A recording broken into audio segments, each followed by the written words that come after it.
आप सभी को मेरा पुनः नमस्कार।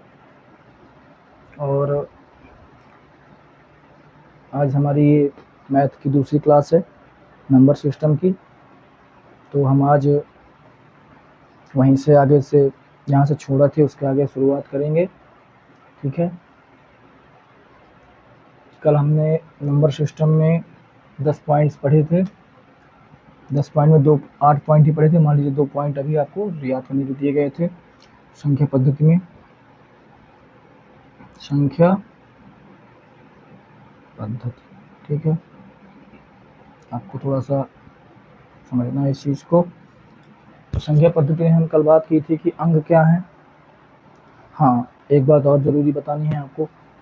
हमने कल बात किया था कि जो संख्या बहुत ज़्यादा दूर तक चली जाए वो संख्या अनंत होती है। तो किसी ने उनको पर्सनल मैसेज किया, नाम नहीं बताएंगे आपको। उन्होंने कहा कि अनंत नहीं होती है, अज्ञात होती है। तो हमने अनंत कहा। अनंत का मतलब ही हमारे नज़रिए से अज्ञात ही था, क्योंकि जो चीज़ ज्ञात नहीं की जाए, नो डिफाइन अनंत कह दिया। तो आप उसको सुधार लीजिएगा, नो डिफाइन या अज्ञात कभी ज्ञात नहीं कर सकते, ये आपको याद रखना है। बाकी बड़ी आपसे पूछता नहीं है वो, अगर इरर चांस में पूछा तो आपको कह देना है कि नहीं ज्ञात कर सकते या नो डिफाइन, ठीक है। बाकी वो बहुत कम पूछता है, वो हमेशा छोटी पूछता है। हमने आपको कल छोटी की बात बता दी थी कि छोटी क्या होती है, ठीक है। तो कल हमने बात की थी अंक क्या है, नंबर क्या है। नंबर 0 से शुरू होते हैं, 1 2 3 4 और बहुत आगे तक जाते हैं, जिसको ज्ञात नहीं कर सकते। फिर बात किया कि प्राकृत संख्या क्या है, 1 से शुरू होती है और अज्ञात तक चली जाती है। सम क्या है, विषम क्या है, सब बात की थी। तो आप लोग अगर रिवीजन किए होंगे तो आप लोग को पता चला होगा। अब बात करेंगे रामानुजन संख्या क्या है। रामानुजन संख्या, तो संख्या आपको डायरेक्ट याद करना है कि 1729 होती है, याद रखना है आपको। ये रामानुजन संख्या है, ये आपको याद रखना है। ये चीज़ आपको डायरेक्ट याद रख लेना है कि रामानुजन संख्या 1729 होती है, ठीक है। और अब हम थोड़ा सा आज नया टॉपिक शुरू करेंगे। वो टॉपिक होगा आपका गर्मी ज़्यादा, इस वजह से बार बार पसीना आ रहा है, तो थोड़ा सा हमको पूछना पड़ता है, लेकिन कोई नहीं, लगे हैं तो लगे रहेंगे। खैर चलिए, हम आप बात करेंगे आज विभाज्यता का नियम की, कि आप कैसे पता करें कि ये संख्या कितने से कट जाएगी, यानी कि भाग चला जाएगा। लेकिन उसके पहले एक चीज़ अभी आपको और पढ़ाना, जैसे हम लिख दें कि 2 भागे 12, यहाँ आ जाए उसका आंसर 6, है ना, ठीक है। और यहाँ काटने मान लीजिए आ जाता है 12 से 12 यानी कि 0। तो क्या है, याद रखिएगा संख्याएं क्या हैं, तो इसको हमेशा बोलते हैं भाजक, ठीक है। इसको बोलते हैं भागफल, ठीक है। जो ये बीच वाली संख्या होती है उसको बोलते हैं भाज्य, और ये आपका जो बचता है उसको बोलते हैं शेषफल। तो एक सूत्र बन जाता है, सूत्र आपका बनेगा भाज्य बराबर सॉरी भाज्य बराबर भाज्य बराबर भागफल भाज्य बराबर भाजक गुणे भागफल प्लस, यहाँ पे आपको प्लस लगाना है और लिख देना है शेषफल। अगर इस तरह से आप लगाएंगे तो कई क्वेश्चंस आप हल कर लेंगे। कभी कभी पूछ दे देता है कि भाज्य, तो सूत्र है भाज्य बराबर भाजक गुणे भागफल प्लस शेषफल। प्लस अच्छे से दिख नहीं दो होगा तो प्लस अच्छे से दिखे आपको, राइटिंग में आपको जाना नहीं है, तो ये सूत्र आपको याद रखना है कि भाज्य बराबर, कभी कभी ऐसे पूछ लेता है कि क्वेश्चन बनाता है वो कि भागफल बराबर भागफल 10 है ना, शेषफल 1 है, शेषफल 1 है और भाजक 2 है। अब आपसे कह देगा कि भाज्य बताइए। ठीक है, ऐसा क्वेश्चंस हम अभी बना नहीं पा रहे हैं, तो आपको सूत्र लगा देना है ये वाला, और जो जो लिखा है उसको लिख देना है। जैसे ऊपर वाला मान लीजिए मिटा देते हैं आपको समझाने के लिए, तो आप उसको समझिए थोड़ा सा। ठीक है, जैसे लिख दिया कि भागफल दे दिया, तो आपको भाज्य बराबर निकालना है। तो भाजक कितना दिया है, भाज्य बराबर निकालना है। तो भाजक दिया है कितना, भाजक दिया है 2। ठीक है, भागफल दिया है 10 और शेष फल दिया है आपका 1। तो 10 दूनी 20, 20 धन 1 बराबर 21, यही आपका आंसर होगा। ऐसे आपको वहाँ पे इस सूत्र अगर आप एक याद कर लेंगे तो कुछ भी पूछेगा तो आप वहाँ पे उसका आंसर दे पाएंगे। खैर, तो ये थोड़ी सी छोटी सी बात है, तो आप इसको याद रखिएगा। आप इसको एक सफ़ेद वाइट कागज़ पे आप इसको इसे लिख सकते हैं कि BAC और बटे में यहाँ पे लिख सकते हैं D। ठीक है, इसको आप कह सकते हैं, इसको आप कहते हैं भाज्य, इसको कहते हैं भाजक, सॉरी भागफल, भाजक नहीं भागफल। इसको कहते हैं आप नीचे लगा के भाजक। ठीक है, इसको कहते हैं शेषफल। ऐसा आप एक सफ़ेद वाइट कागज़ पे लिखेंगे तो आपको अच्छे से याद रहेगा। कभी कभी सब छोटी छोटी चीज़ें हैं, कभी कभी आपको भूल जाती हैं, तो आपको इन चीज़ों को याद रखना है अच्छे से। चलिए आगे बढ़ते हैं, इनको मिटा देते हैं। ये वीडियो रिकॉर्डेड होगी तो आप जो है इसको थोड़ा सा पीछे करके देख लेंगे तो आप उसको प्राप्त कर सकेंगे, मिल जाएगी आपको। चलिए, हमको आज एक नया टॉपिक शुरू करना है, विभाज्यता का नियम। विभाज्यता का नियम, ये आपको याद रखना है। ठीक है, चलिए, तो हम थ्योरी नहीं लिखेंगे, आपको बताया था। पहला नंबर है 2 का नियम। 2 का नियम क्या होगा आप उसको समझिए। जो संख्या 0, 2 नहीं, जो संख्या नहीं, जिस संख्या का इकाई अंक आप समझते हैं, नहीं समझते तो थोड़ा नीचे समझा देते। मान लीजिए लिखा हो 1, 1, 3, तो ये भैया इकाई है। कक्षा 1 में आपको पढ़ाया गया होगा, ये दहाई है, ये सैकड़ा है ना।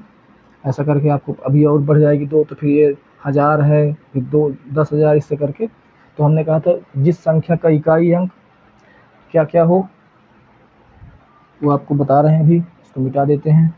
जिस संख्या का इकाई अंक क्या हो, 0 हो, 2 हो, 4 हो, 6 हो, 8 हो। ठीक है, अगर इतना इकाई अंक आपको दिख रहा है तो आपको कुछ नहीं करना है, उसको आपको 2 से भाग दे देना। उदाहरण के लिए मान लीजिए मैं कहता हूँ 0 अगर 10 दिया है, 10/2 करेंगे तो ये 5 बार से कट जाएगा। अगर यहाँ पे 12 दिया है तो आप इकाई अंक मतलब इसका किनारे का अंक दिया है, बटे 2 करेंगे तो 6 बार से पूरी तरीके से कट जाएगा। अगर 4 दिया यानी कि 14 दिया है, बटे 2 करेंगे तो आपका ये 7 बार से पूरे तरीके से कट जाएगा। तो कहने का तात्पर्य ये है कि अगर आपको कभी भी इकाई अंक में ये चारों अंक दिख जाएं तो आपको समझ जाना है कि वो संख्या 2 से कट जाएगी। ठीक है, चलिए तीसरा है, सॉरी तीसरा नहीं, ये मतलब दूसरा है यहाँ पे। दूसरा है 3 का नियम। 3 का नियम हम इसकी ज़्यादा थ्योरी इसलिए दिखा रहे हैं कि फिर इसका केवल हम आपको अर्थ बता रहे हैं कि आपको पहचानना कैसे है, वो आपको बस बता रहे हैं बस, और बाकी ज़्यादा आपको नहीं बताएंगे। ठीक है, चलिए 3 का नियम क्या होगा, दी गई संख्याओं का योग, दी गई संख्याओं का योग 3 से कट जाए। हम अगर कोष्ठक में बात करें कि 3 के पहाड़े में भी आए, इसमें हमने अपना दिमाग लगाया है 3 के पहाड़े में आए, क्योंकि अगर कितनी भी बड़ी संख्या दी हो, जैसे उदाहरण के मान लीजिए दिया हो आपका 3, 2, 4 इतना दिया है, तो आप कहेंगे सर ये तो 2 से भी कट रही है। तो एग्जामिनर ऐसा नहीं पूछता है, एग्जामिनर पूछता है कि 3 से कौन सी संख्या कटेगी। तो आपको कुछ नहीं करना है, इसको जोड़ना है, 3 धन 2 धन 4। अगर आप जोड़ेंगे तो 3 2 5 2 सॉरी 3 2 5 4 9, और आपको पता है कि 9 3 के पहाड़े में आता है, तो वो संख्या 3 से कट जाएगी। ऊपर वाला मिटा देते हैं तो 1-2 उदाहरण आपको और समझाने के लिए मिल जाएंगे। ठीक है, चलिए। जैसे मान लीजिए हम कह रहे हैं कि बहुत सारी संख्या दी हो, 5 4 3, ठीक है, इतनी बड़ी संख्या दी है। अब आपको चेक करना है कि ये संख्या 3 से कटती है कि नहीं कटती है। तो इन कुछ नहीं करना है, आपको 5 + 4 + 3 + 3 जोड़िएगा, 5 4 9 3 12 3 15। अब आपको अच्छी तरह सबको पता है कि 3 के पहाड़े में ये आता है, तो मतलब ये 3 से डिवाइड हो जाएगी, नहीं कट जाएगी, याद रखिएगा। इस तरह कई उदाहरण हो सकते हैं। वो कभी कभी एग्जामिनर पूछता है क्वेश्चन, वो 2 टाइप के बनाता है हमेशा। पहला टाइप वो ये बनाता है कि कोई संख्या आपको दे देगा और आपसे कहेगा कि निम्न में संख्याओं में कौन सी संख्या 2 और 3 दोनों से कटती है। जैसे आपको मैंने बताया कि ये संख्या दी हुई है 324, तो आपको पता है कि ये संख्या 2 से कट जाएगी, क्योंकि किनारे क्या है, किनारे 4 है। लेकिन आपको अगर वो दोनों पूछ ले कि निम्न लिखित संख्याओं में ऐसी कौन सी संख्या है जो 2 और 3 दोनों से कटती है, तो आपको ये तो पता चल गया कि ये 2 से कट रही है, लेकिन आपको फिर इसको जोड़ना है।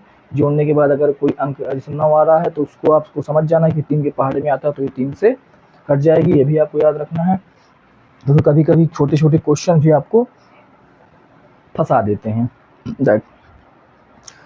तो आपको इतना याद रखना है। और भी इससे बहुत सारे उदाहरण हो सकते हैं, हम ज़्यादा अंदर गहराई की ओर नहीं जाते हैं, केवल आपको समझना है कि ऐसा भी हो सकता है। अगर आप पढ़ रहे हैं तो हम आपसे उम्मीद करते हैं कि आपको जोड़ घटाना गुणा भाग बढ़िया तेज़ी से आ रहा होगा। अगर नहीं आ रहा है तो आप उसको सीखिए, क्योंकि ये क्लास जोड़ घटाना सिखाने के लिए तो है नहीं, ये क्लास नवोदय के लिए है, कंपटीशन वाले बच्चों के लिए है। वो नंबर सिस्टम से कुछ ना कुछ 1-2 क्वेश्चंस हमेशा पूछे ही जाते हैं, तो आपको याद रखना है। चलिए, अब बात करेंगे 4 के नियम का। 4 का नियम क्या होता है, दी गई संख्या के इकाई एवं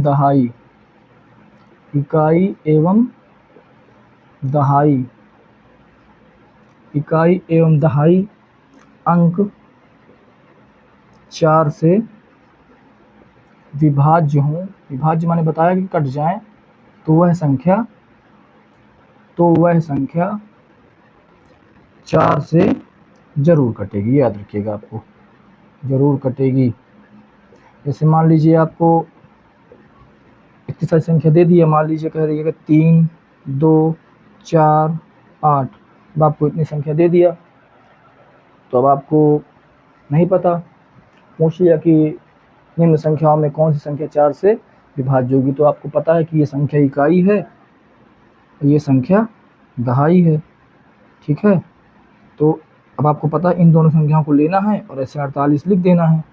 अगर किसी को नहीं आता तो इस तरह करके लिखना है। तो 4 एक अन्नम 4 कट गया, उतारा है 8 का, 4 दूनी 8, यानी कि अगर ये 4 से कट रही है तो फिर ये भी संख्या 4 से, ये पूरी संख्या 4 से कट जाएगी, ठीक है। और भी उदाहरण देखते हैं। मान लीजिए दिया हो 6 2 8 4 3 2, इतना बड़ा दिया हो, तो केवल आपको 2 अंक देखने हैं, ये वाला और ये वाला। अगर ये 4 से भाग चले जा रहे हैं तो ये पूरी संख्या 4 से कट जाएगी।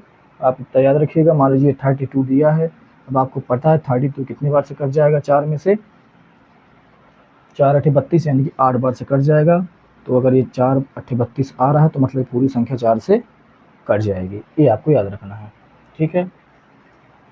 क्योंकि विभाज्यता का नियम कई जगह आपको काम आ जाएगा। कभी कभी ऐसा होता है कि निम्न में से अलग छांटो, क्योंकि अभी यूपी पुलिस का एग्ज़ाम हुआ है, तो एक क्वेश्चन उसमें पूछा गया था इसी से, विभाज्यता से ही रिलेटेड। वो रीजनिंग में भी मैथ डाल देता है, तो पूछ लेता है निम्न में अलग छांटो, तो 3 अलग होंगी, मतलब 3 एक जैसी होंगी और एक अलग होगी। तो आपको इस तरह जोड़ के और नियम लगा के चेक कर लेना है, जो आपको 1 नंबर बढ़िया से एग्ज़ाम में दे के चला जाएगा। आप स्क्रीनशॉट मार लीजिए। अब आगे बढ़ते हैं।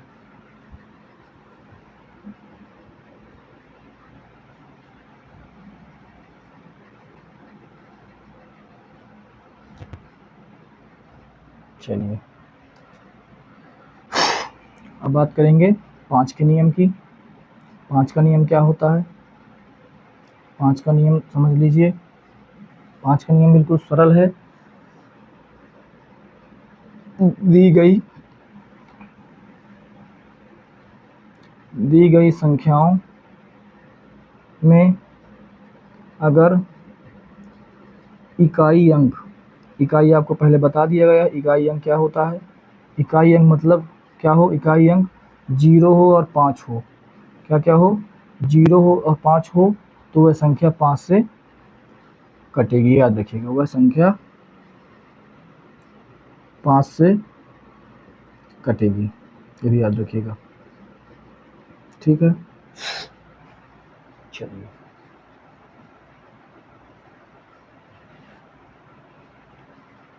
तो जैसे उदाहरण के लिए आप समझिए आप कि समझाने के लिए, जैसे मान लीजिए लिखा हो 5035। अगर किनारे 5 है तो आप कुछ नहीं करना है, 5 देखते ही आपको 5 में टिक मार देना कि ये संख्या 5 से कटेगी। दिया हो 6 2 8 0, किनारे 0 हो तो 5 से कटेगी, याद रखिएगा। अब आप कहेंगे सर भैया जो भी आप कहना चाहें कि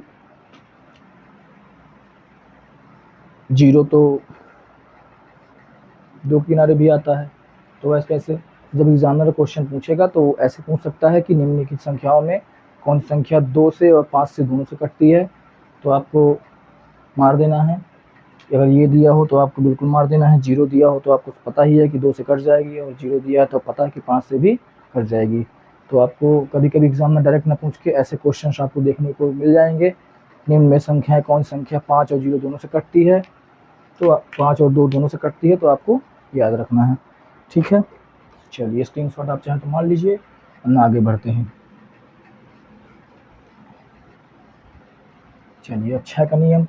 6 का नियम भी बिल्कुल, 6 का नियम जो होता है वो बिल्कुल 3 के नियम के बराबर होता है। जैसे 3 का नियम होता है वैसे 6 का नियम होता है।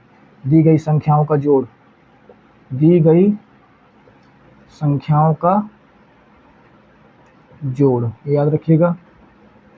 जोड़ अगर 6 से कट जा रहा है तो संख्या 6 से कट जाएगी। जैसे मान लीजिए 8 2 6 4 4, इतना बड़ा दिया है तो इनको आपको जोड़ लेना है। 8 धन 2 धन 6 धन 4 धन 4, कितना हो गया?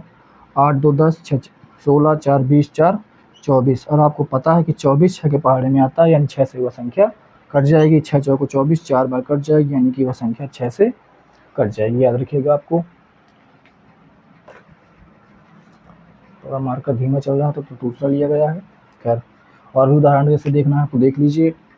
जैसे 5 3 4 इतना दिया है तो आपको जोड़ना है 5 धन 3 धन 4, 5 3 8 4 12। और आपको पता है कि 12 6 के पहाड़े में आता है, तो वो संख्या 6 से कट जाएगी। सरल है, 3 के नियम के बराबर ही है, तो आपको जोड़ के पता कर लेना है। ज़्यादा परेशान होने की आवश्यकता नहीं है, कोई दिक्कत नहीं है। रखिएगा।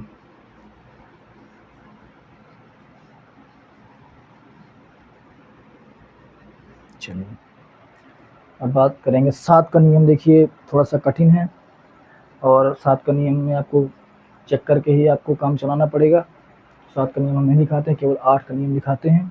तो आप 8 का नियम केवल लिखिए। 7 का नियम थोड़ा कठिन है, आपके समझ में नहीं आएगा, इसलिए आपको केवल 8 का नियम लिखना है। 7 का नियम आपको काट के देख लेना है।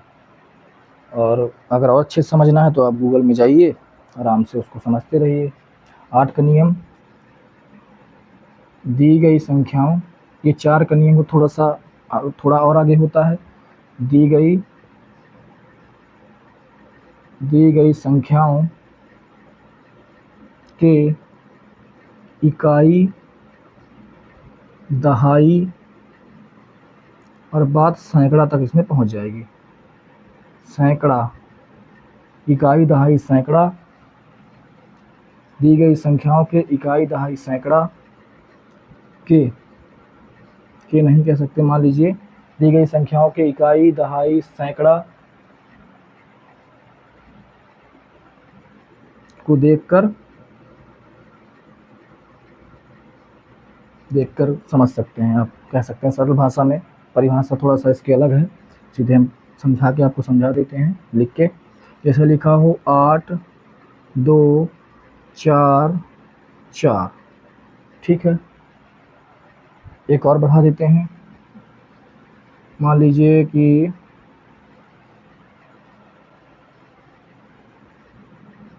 इतना दिया हो, ठीक है, 488, ठीक है। तो इतनी बड़ी संख्या दी है, तो आपको इकाई देखना है, दहाई देखना है, सैकड़ा देखना है। इसको उठा लेना है 488 और बटे 8 कर देना है। तो 8 से काटेंगे तो 8 पंच 48 और 8 एक 8 करेंगे तो आपकी संख्या कट जाएगी, याद रखिएगा, ठीक है।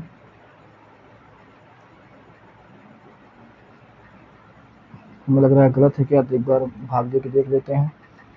चलिए 488 दी हुई है, 8 से भाग देंगे तो इतना ही तो आएगा शायद, 8 छंग 48 कट गया, 8 एक 8, हाँ इतना ही आ रहा है, खत्म। चलिए तो आपको 61 ही आएगा। अगर गुना करके देखना तो एक बार देख लेते हैं, 8 एक 8, 8 छंग 48, देखिए सही है।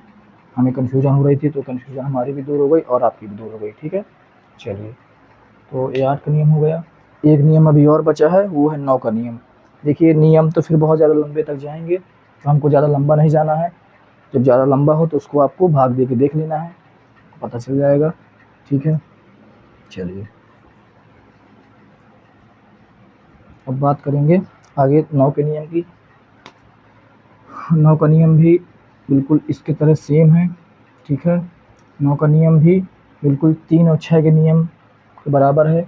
इसको भी जोड़ के देख लेना है,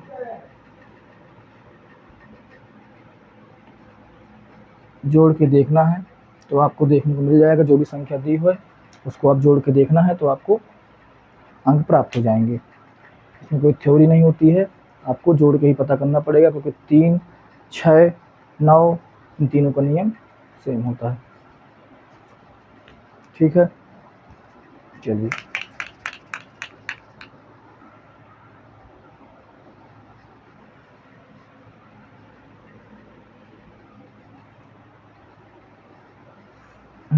एक टॉपिक कल रह गया था, इकाई अंक निकालना। यदि कोई संख्या दी हो तो अधिकतर एग्जाम में एक क्वेश्चन और पूछा जाता है कि इकाई अंक क्या है, ठीक है। तो विभाज्यता के नियम का इतना ही था, इससे आप काम चलाइए, और बाकी और बड़ा है तो उसको आप काट के देख सकते हैं, आपको मिल जाएगा। चलिए इकाई अंक क्या है वो थोड़ा जान लेते हैं। किसी संख्या का इकाई अंक निकालना है तो कैसे निकालेंगे। मान लीजिए कोई संख्या दी हो, मान लीजिए दिया हो 12, उसका आपको इकाई अंक निकालना है तो कुछ नहीं करना है, 12 लिख देना है, ऐसी 2 लाइन खींच देनी है। तो हमेशा 2 से काटना है, इकाई अंक निकालते समय लिख दे रहे हैं, हमेशा उस संख्या को 2 से ही काटना, याद रखिएगा, हमेशा 2 से काटना है, याद रखिएगा, ठीक है। चलिए 2 से काटेंगे तो 6 बार 2 छंग 12, यहाँ पे 0 बचेगा। फिर आपको नीचे लिखना है 2 तिहाई 6, यहाँ पे भी 0 बचेगा। फिर 2 से काटना है तो 2 एक 2, यहाँ 1 बचेगा, यहाँ 1 बचेगा। नीचे से ऊपर की ओर लिख देते हैं तो क्या लिखेंगे 1 1 0 0, ऐसा लगाते हैं, नीचे यहाँ पे 2 लगा देते हैं, तो ये आपका इकाई अंक हो जाता है, ठीक है। और भी बहुत सारे उदाहरण है, आप देखना चाहें देख लीजिए। मान लीजिए यहाँ दिया हो 15, इसका इकाई अंक निकालना है तो आपको 2 से काटना है हमेशा। तो आपको पता है कि 2 सत्ते 14, 1 बच रहा है, यहाँ पे 1 लिख देना है। फिर 2 से काटेंगे 2 तिहाई 6, यहाँ पे 1 बच रहा है।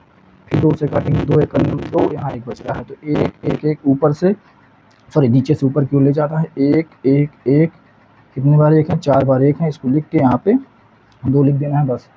ये इकाई अंक है। इकाई अंक कई बार पूछा भी जाता है, तो आपको रखना है। गर्मी थोड़ा सा ज़्यादा है, इस वजह से पसीना बार बार आ रहा है, तो उसको ध्यान नहीं देना है आपको, और आपको केवल पढ़ना है। तो हमने आज इतनी चर्चा की, और बाकी चर्चाएं अब कल होंगी, लेकिन एक चीज़ और, कल आपसे हमने कहा था कि आपको वर्ग आगे बढ़ाए जाएंगे। सो आपको ये उतार लेना है, कोई भी संख्या दी हो चाहे वो कितने अंकों की, तो आपको SW के लिए दे दिया जा रहा है क्या क्या इकाई अंक निकालना है। आपको 19 का निकालना है, 23 का निकालना है, 24 का निकालना है, 26 का निकालना है, डॉट डॉट जहाँ तक आप निकाल सकें वहाँ तक आपको निकालना है। निकाल के आपको देखना है, चेक करना है। अंक 2 अंक के भी हो सकते हैं, 232 भी हो सकता है, मतलब 3-4 अंक जैसे भी हो सकते हैं, उसमें आपको डरने की आवश्यकता नहीं है, ऐसे ही निकाला जाता है। बस ये याद रखना कि हमेशा उस संख्या को 2 से ही काटना होता है, 2 के अलावा किसी से नहीं कटेगी। वो कटेगी कि नहीं मतलब काटना ही नहीं होता है, इकाई अंक का ये नियम होता है। ठीक है, चलिए। तो हमने कल बात की थी आपसे कि वर्ग की, हमने 10 तक वर्ग बताया था, 10 तक सबको याद होगा। अब आगे हम पढ़ेंगे 11 का वर्ग। ठीक है, वर्ग का मतलब बताया था कि स्क्वायर होता है, वर्ग का मतलब स्क्वायर होता है। तो हमने कल 10 तक की बात कर दी थी आपसे, आज हम बात करेंगे 11 की। तो 11 के स्क्वायर का मतलब हमको पता था 11 गुणे 11 बराबर 121। अब बात करेंगे 12 के वर्ग की, तो 12 गुणे 12 बराबर 12 पर हम 144 होता है, ये आपको याद रखना है। उसके बाद 13 का वर्ग की अगर बात करेंगे तो 13 गुणे 13 बराबर 169 हो जाएगा।